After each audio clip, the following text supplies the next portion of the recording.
The great hall of the Galactic Council buzzed with hundreds of different voices. Creatures from across the galaxy sat in their floating chairs, talking and laughing. The air smelled like a mix of strange chemicals and alien breath. Ambassador Selthrak of the Vrex Imperium stood at the center podium, his blue-scaled skin shining under the bright lights. "My fellow council members," Selthrak said, his voice carrying easily through the massive chamber. "Today I bring you a proposal that will save countless lives and resources." He pressed a button on his control device. A huge holographic screen appeared above the assembly, showing footage of human soldiers. The humans in the video moved through a thick jungle, their boots making loud sounds as they stepped on branches and leaves. Captain Jake Morrison led his squad, pushing aside thick vines with his hands instead of using the energy cutters that other species preferred. His soldiers looked tired and sweaty, their faces covered in dirt and paint. "Look at them," Selthrak said with a laugh that sounded like grinding stones. "These creatures call themselves warriors, but they stumble through terrain like blind cave dwellers. Their reflexes are slow. Their technology is hundreds of years behind ours. Why should we risk our valuable ships and soldiers supporting such primitive allies?" The Kithra delegates clicked their sharp mandibles together in what passed for laughter among the insect-like race. The sound filled the chamber like clicking typewriters. Ambassador Hivtar of the Kithra hive mind spoke through his translator device. "The humans cannot even communicate properly in battle. They use primitive radio waves instead of quantum thought links. How can they coordinate with civilized forces?" High above the other delegates, the ethereal representatives floated in their crystal containers. Their bodies looked like living glass, and when they laughed it sounded like wind chimes in a storm. One of them, called Speaker Velnash, sent his thoughts directly into the translation network. "We have observed human military exercises. They waste energy on physical training when mental disciplines are far superior. They cannot even lift objects with their minds." The holographic display changed to show more footage. This time it showed human soldiers during a training exercise. They crawled on their bellies through mud, climbed over walls using only their hands and feet, and carried heavy packs on their backs. To the assembled aliens, it looked like a display of weakness and backwardness. "In our last joint operation," Selthrak continued, "human forces required 3 times as much food and water as our troops. They needed to rest every few hours. They complained about the heat, the cold, and the atmosphere mixture. Meanwhile, our Vrex shock troopers fought for 18 hours straight without stopping." Ambassador Lisa Carter sat in the human delegation section, her face showing no emotion. She had short brown hair and wore a simple blue uniform that looked plain compared to the exotic clothing and armor of the other species.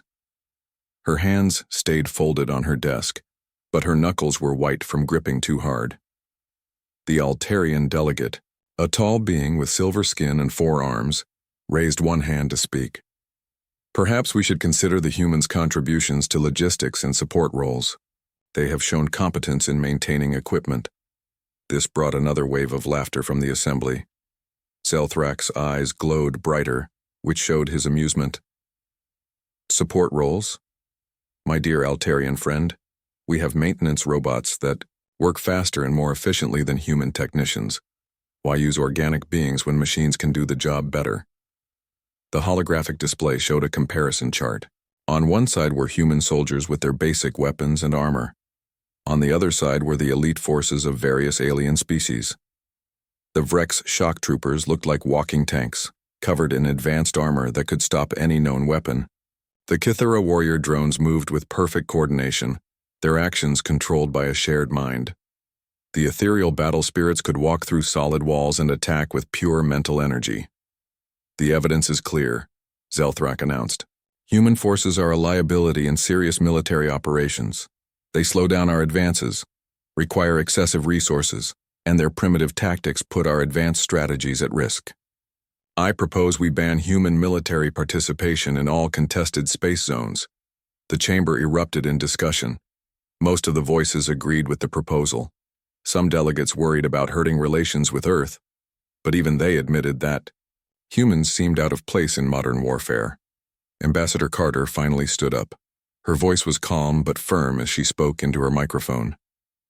"Council members, I ask you to reconsider this proposal. Human forces have served alongside galactic troops for over 50 years. We have always completed our missions and supported our allies. Completed missions, yes, said the Cathera ambassador. But at what cost? Your forces take twice as long to achieve objectives that our warriors accomplish quickly and efficiently. Your soldiers require medical attention for injuries that would not even slow down a properly equipped warrior. The ethereal speaker's voice echoed in everyone's minds. Humans rely too much on physical tools and weapons. In the age of energy manipulation and quantum combat, such methods are outdated. It is like bringing stone knives to a plasma battle. More laughter filled the chamber. The voting system activated, and delegates began casting their decisions. The results appeared on screens throughout the hall. The vote was not even close. Over 80% of the council members supported the ban on human military forces in contested zones.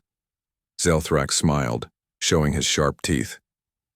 The decision is made. From this point forward, human forces are banned from military operations in the Outer Rim territories and all contested space. We will handle the ongoing conflict with the Shadowkin Raiders ourselves.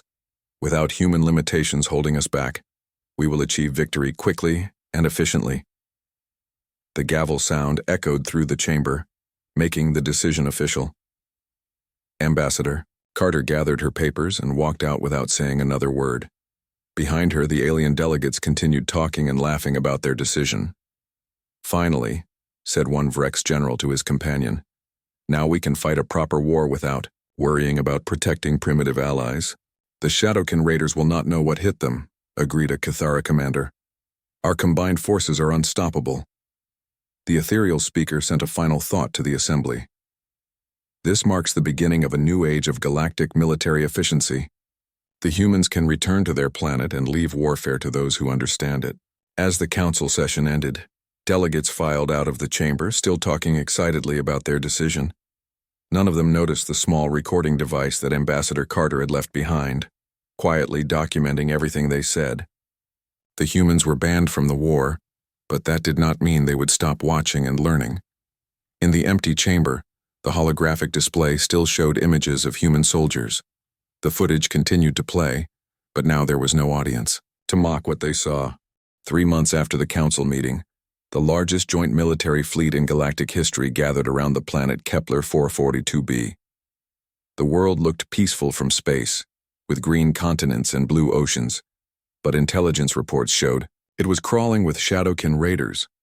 These mysterious enemies had been attacking trade routes and colonies for years, and no one had been able to stop them. Commander Thexhai stood on the bridge of the Vrex flagship, studying the tactical displays. His red armor gleamed under the ship's lights, and his face showed the confidence that came from never losing a battle. Around him, his officers prepared for what they expected to be an easy victory. Status report, Thexhai ordered. All ships are in position, Commander, replied his tactical officer. We have 60 Vrex heavy assault cruisers, 45 Kithra hive ships, and 30 ethereal phase vessels. Total force strength, over 100,000 warriors. Thexhai nodded with satisfaction. The Shadowkin had never faced anything like this combined force. His scanners showed only a small enemy presence in the mountainous region of the southern continent. A few thousand raiders at most, hiding in caves and rocky outcrops. On the Cathera command ship, Hive Commander Zekthin coordinated with his warrior drones through their shared mind connection. Thousands of insect-like soldiers prepared their weapons and armor, moving with perfect synchronization. Each drone knew exactly what every other drone was thinking and planning. The hive mind calculates a 97% probability of complete victory within 6 standard hours, Zekthin reported through the fleet communication system. Shadowkin tactical patterns are predictable and limited. High above the other ships, the ethereal vessels looked like floating crystals that bent light around them. Inside their command chamber, War Speaker Lumara communicated with her battle spirits through pure thought. These warriors could walk through solid matter and attack enemies with mental energy that could stop a heart or scramble a brain. Our scouts have identified 17 Shadowkin strongholds, Lumara's voice echoed in the minds of all fleet commanders. We will phase through their defenses and strike at their core installations simultaneously. The battle plan was elegant and simple. The Vrex heavy infantry would charge through the valleys in their massive war machines, crushing any resistance with overwhelming firepower. The Cathara flyers would attack from above, their coordinated strikes hitting multiple targets at once. The ethereal warriors would phase through the mountains themselves and destroy the enemy from within. Commander Thexhai gave the order to begin the assault. Thousands of transport ships launched from the fleet, carrying the Galactic Alliance's finest warriors toward the planet's surface. The Vrex soldiers sang their traditional war chants as they prepared their plasma cannons and energy shields. The Cathara drones clicked their mandibles in perfect rhythm, sharing targeting data through their hive connection. The ethereal battle spirits meditated as their bodies became translucent, ready to slip between dimensions. The first wave landed on the planet without any resistance. The Vrex heavy infantry spread out across the valleys, their sensors detecting Shadowkin movement in the rocky hills ahead. The enemy seemed to be retreating deeper into the mountains, just as the tactical computers had predicted. Pathetic, Thexhai said from his command post. They run before we even engage them properly. The Cathara flyers swept over the mountain peaks, their energy weapons lighting up cave entrances where the Shadowkin were supposedly hiding. Explosions echoed through the valleys as they destroyed what appeared to be enemy supply depots and communication centers. Meanwhile, the ethereal warriors began phasing through the solid rock of the mountains. Their ability to become immaterial let them bypass any defenses and attack the enemy from impossible angles. They found the Shadowkin tunnels exactly where their intelligence reports had predicted. For 2 hours, everything went according to plan. The combined force advanced steadily through the mountain region, destroying Shadowkin positions and equipment. Casualty reports were minimal. Victory seemed certain. Then everything changed. The ground beneath the Vrex heavy infantry began to tremble. At first, the soldiers thought it was just the vibrations from their own weapons and vehicles, but the trembling grew stronger, and then the earth started to crack and split open. Massive tunnels opened up all around them, much larger than anything their scanners had detected. From these tunnels came a flood of Shadowkin warriors, but not the few thousand that intelligence had predicted. Tens of thousands of the dark creatures poured out of the underground network, surrounding the galactic forces from all directions. The Shadowkin looked like living shadows with glowing red eyes and sharp claws that could cut through most armor. But what made them truly dangerous was their adaptive camouflage technology and their weapons that seemed to drain energy from anything they hit. Commander Thexhai watched in shock as his sophisticated energy shields began flickering and failing. The Shadowkin weapons were somehow draining power from his force's advanced equipment. Plasma cannons stopped firing, hover vehicles crashed to the ground, and communication systems went dead.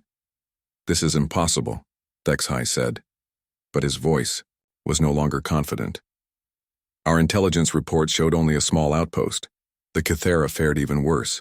Their shared hive-mind connection, which had always been their greatest strength, became a weakness when the Shadowkin began using some kind of mental disruption technology.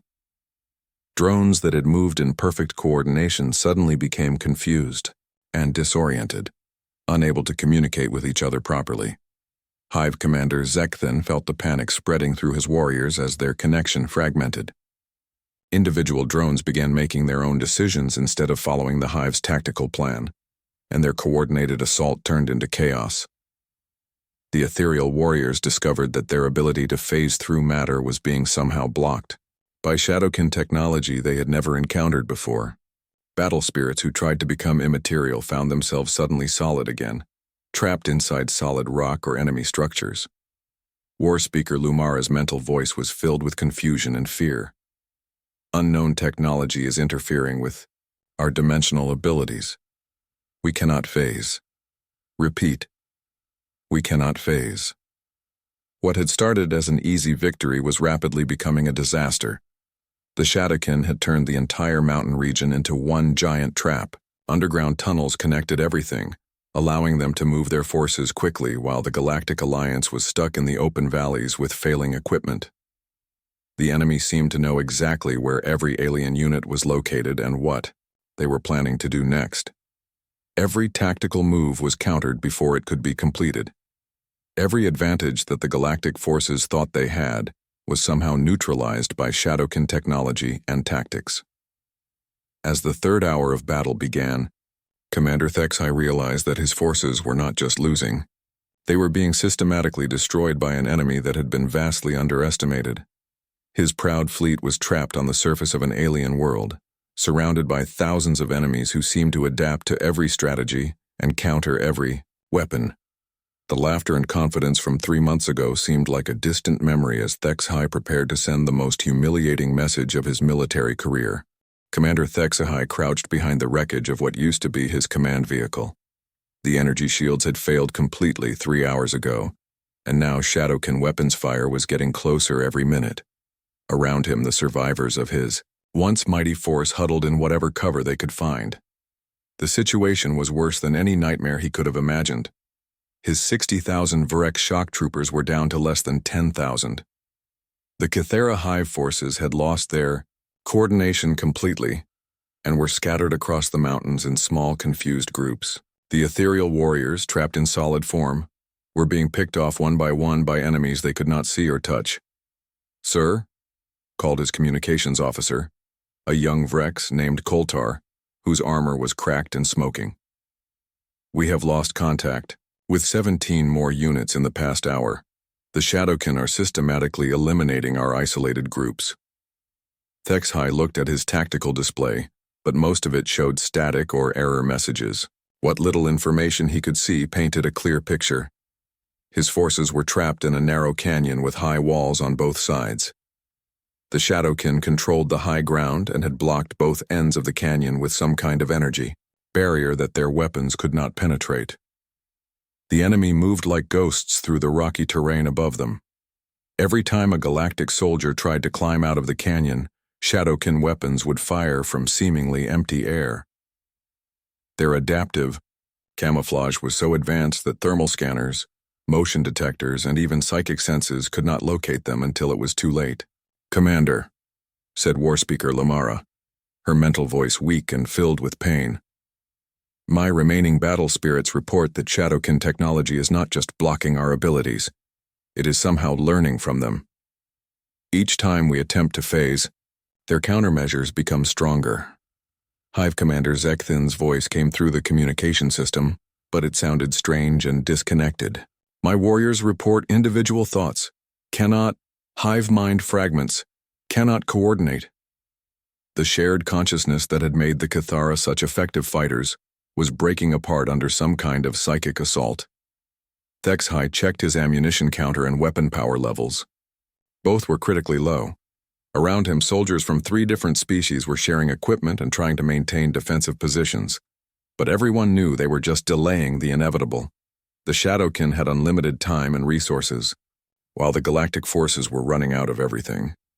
The worst part was how completely they had been outmaneuvered. Every tactical manual in the galaxy said this situation was impossible. A smaller force could not surround and trap a larger one with superior technology, unless there was some fundamental advantage that had been overlooked. "Sir," Koltar said, quietly, "incoming transmission from the Shadowkin." A holographic image appeared in front of Thexai. The figure was tall and wrapped in living darkness, with red eyes that seemed to burn with intelligence. When it spoke, its voice was like whispers in the wind. "Galactic Commander," the Shadowkin leader said, "you have fought bravely, but this battle is over. Surrender now, and we will allow your survivors to leave this world. Continue fighting, and we will destroy you all." Thexai felt his pride wrestling with his duty to keep his soldiers alive. He had never surrendered in his entire military career, but he had also never faced an enemy like this, and he was responsible for the lives of thousands of warriors from different species who had trusted him to lead them to victory. "How did you know?" Thexai asked. "Our intelligence said you only had a few thousand fighters here." The Shadowkin leader seemed amused. "Your intelligence was correct about our visible forces, but you never looked deep enough. This world has been ours for generations. Every tunnel, every cave, every hidden passage belongs to us. You walked into our home and expected to conquer it with brute force and superior technology." The holographic Image flickered and changed, showing a three-dimensional map of the mountain region. Instead of a few small outposts, the display revealed a massive underground network that connected hundreds of bases and strongholds. The galactic forces had been fighting on the surface while the real Shadowkin army moved freely through tunnels beneath their feet. Impossible, HFY whispered. Our deep scanners would have detected such a large tunnel system. Your scanners detect what we allow them to detect, the Shadowkin replied. Your technology is advanced, but it follows predictable patterns. We have studied your methods for decades and learned to hide from them. Now you will learn that overwhelming force means nothing when your enemy controls the battlefield. The transmission ended, leaving HFY staring at empty air. Around him, the sounds of weapons fire were getting closer.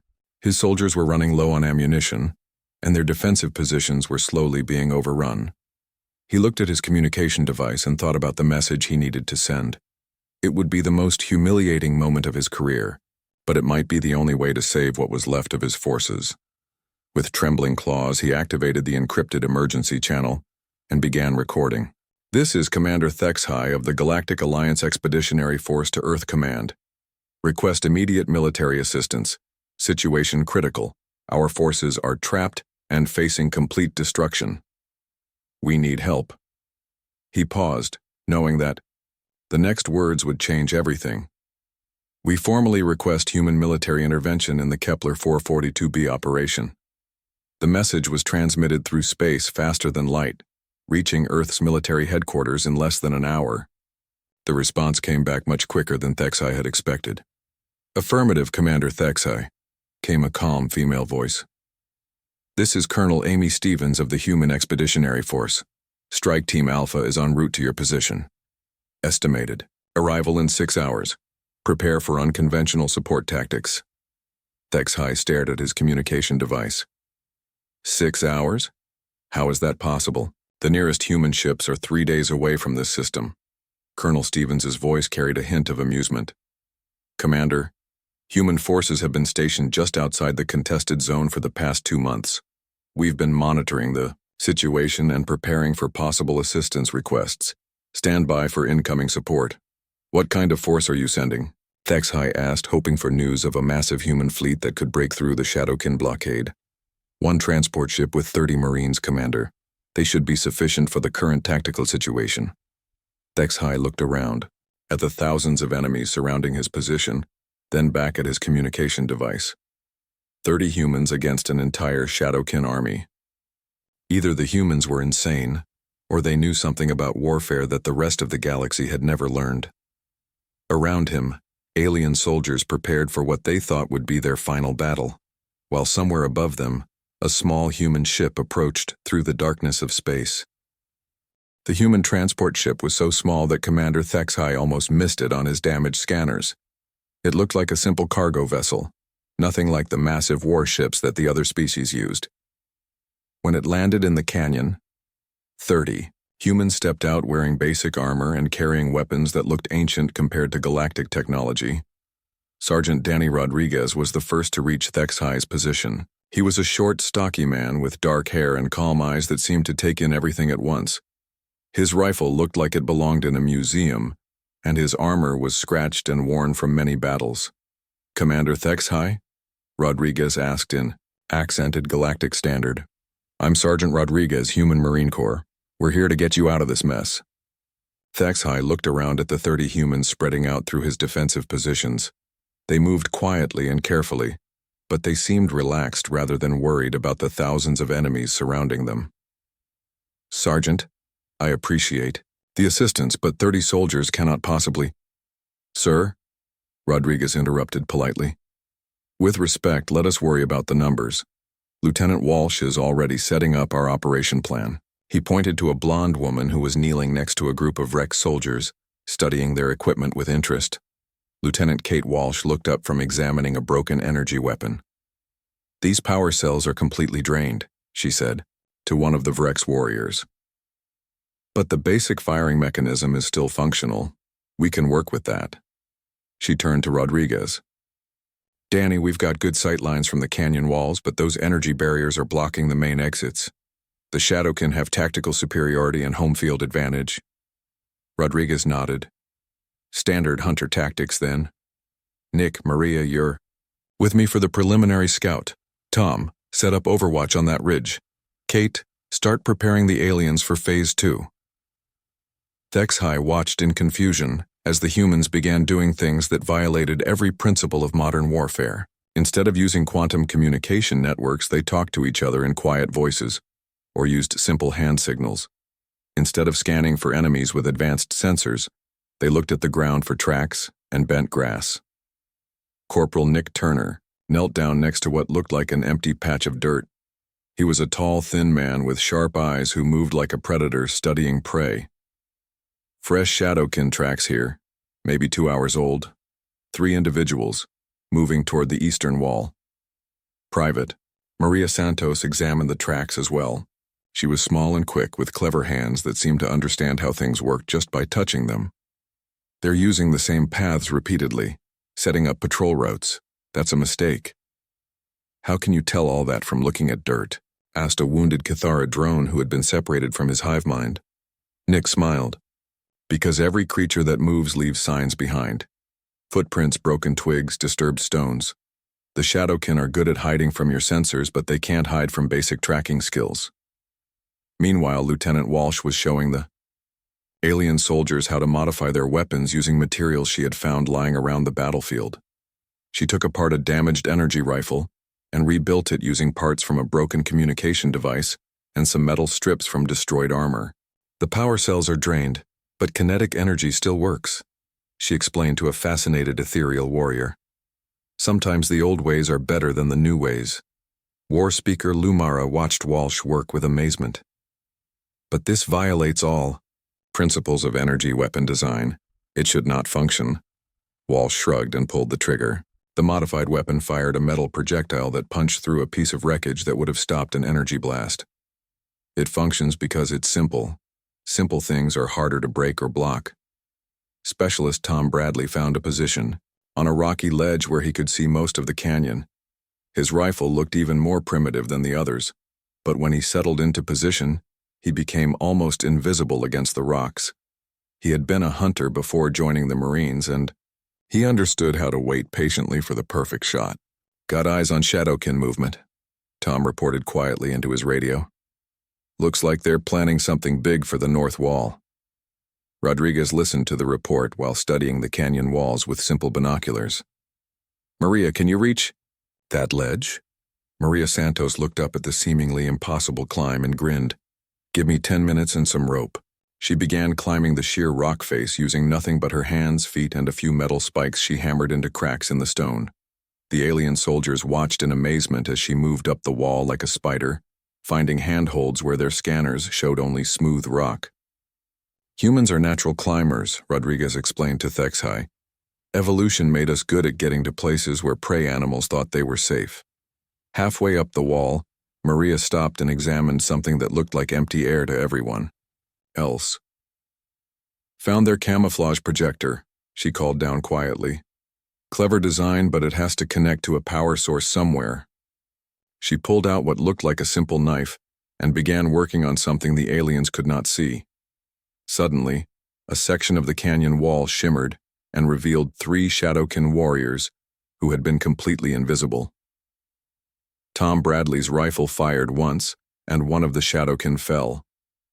The other 2 scrambled for new cover, but they were no longer invisible. Walsh and Rodriguez fired their primitive weapons, and both shots hit their targets. How? Asked Hive Commander Zekthin, his voice filled with confusion. Our sensors detected nothing. Because you were looking for energy signatures and electronic devices, Rodriguez explained. But camouflage still needs power, and power needs cables or transmitters. Maria knows how to find the weak points in any system. While Maria continued climbing and disabling camouflage systems, Nick Turner was doing something even stranger. He was following Shadowkin tracks deeper into their own territory, moving away from the safety of the canyon where the other soldiers were trapped. Turner's gone hunting, Rodriguez told Thexhai. He's going to find where they're coordinating their attacks from. 1 human against hundreds of Shadowkin? Thexai asked. That's suicide. Rodriguez shook his head. Nick's been hunting dangerous animals since he was 12 years old. To him, the Shadowkin are just another type of predator. And every predator has weaknesses. Nick moved through the rocky terrain like a ghost, following signs that only he could read. The Shadowkin had excellent camouflage and advanced weapons, but they were still biological creatures. They left tracks, they disturbed the environment, and they followed predictable patterns. He found their command post hidden in a cave system that had been invisible to all galactic sensors. Instead of attacking directly, he began setting up what he called surprises, using materials he found lying around. Rocks balanced carefully above tunnel entrances, tripwires made from equipment cables, simple explosives created by mixing chemicals from damaged alien devices. The Shadowkin had adapted to fight against advanced technology, but they had no experience with primitive human hunting tactics. When Nick was finished preparing his traps, he did something that no galactic warrior would ever consider. He walked into their base and introduced himself. "Hello," he said calmly to the first Shadowkin patrol he encountered. "I'm here to talk to your commander." The surprised Shadowkin immediately raised their weapons and began chasing him through the tunnel system. Nick led them on a running battle through his carefully prepared obstacles, turning their own base into a trap that closed around them. Back in the canyon, the other humans were demonstrating why they were so dangerous in combat. They adapted to each new situation instantly, learning from their enemies and finding creative solutions to impossible problems. When the Shadowkin tried to jam their radio communications, Maria built a new radio out of parts from alien equipment. When energy barriers blocked their weapons, Tom found angles where kinetic rounds could ricochet around the barriers. When camouflaged enemies attacked from unexpected directions, Kate set up mirrors and reflective surfaces that revealed their positions. But the most frightening thing about the humans was that they seemed to actually enjoy the challenge. While the alien soldiers were terrified and desperate, the humans treated the battle like an interesting puzzle that needed to be solved. "Sir," Rodriguez said to Thexai, as explosions echoed from the direction of the Shadowkin command post, "you might want to prepare your forces for rapid movement. This situation is about to change very quickly." The change came suddenly and completely. One moment the canyon was filled with the sounds of weapons fire and Shadowkin war cries. The next moment, everything was silent. Commander Thexai stood up slowly from his defensive position, hardly believing what his sensors were telling him. The energy barriers that had trapped his forces were gone. The constant weapons fire from the canyon walls had stopped. Even the background electronic interference that had been jamming their communications had disappeared. "Status report," he called out, but his voice seemed unnaturally loud in the sudden quiet. Sergeant Rodriguez appeared from behind a pile of rocks, looking perfectly calm despite having dirt and alien blood on his uniform. "All clear, Commander. Shadowkin command and control has been neutralized. Their remaining forces are in full retreat." Thexai stared at him. "How is that possible? There were thousands of them." Rodriguez shrugged. "Nick found their central coordination hub and introduced some chaos into their system. Maria disabled their camouflage network. Tom picked off their field commanders. Kate figured out how to turn their own tunnel system against them. Standard human tactics." Lieutenant Walsh jogged up to their position, grinning widely. She was carrying several pieces of Shadowkin technology that she had apparently claimed as souvenirs. "The tunnels are secure, sir. Turns out the Shadowkin built their entire underground network with a single point of failure. Once we disrupted their main power distribution center, the whole system went dark." "A single point of failure?" War Speaker. Lumara's mental voice was filled with disbelief. "That violates all principles of strategic engineering. No competent military force would design such a vulnerability into their defenses." Private Maria Santos climbed down from the canyon wall, coiling up the rope she had used for her impossible ascent. Actually, it makes perfect sense from their perspective. The Shadowkin are used to fighting enemies who rely on sensors and electronic warfare. Their whole defensive strategy was based on staying invisible and undetectable. She held up a small device that looked like a combination of alien circuits and human modifications. But once you know where to look, their stealth systems are just fancy electronics. And electronics can be hacked, jammed, or simply blown up with conventional explosives. Corporal Nick Turner emerged from the tunnel system, looking satisfied with his work. Behind him came a line of Shadowkin prisoners, their hands bound with simple rope. They looked confused and defeated, like predators who had suddenly become prey. Their leadership structure was too centralized, Nick explained to the assembled alien officers.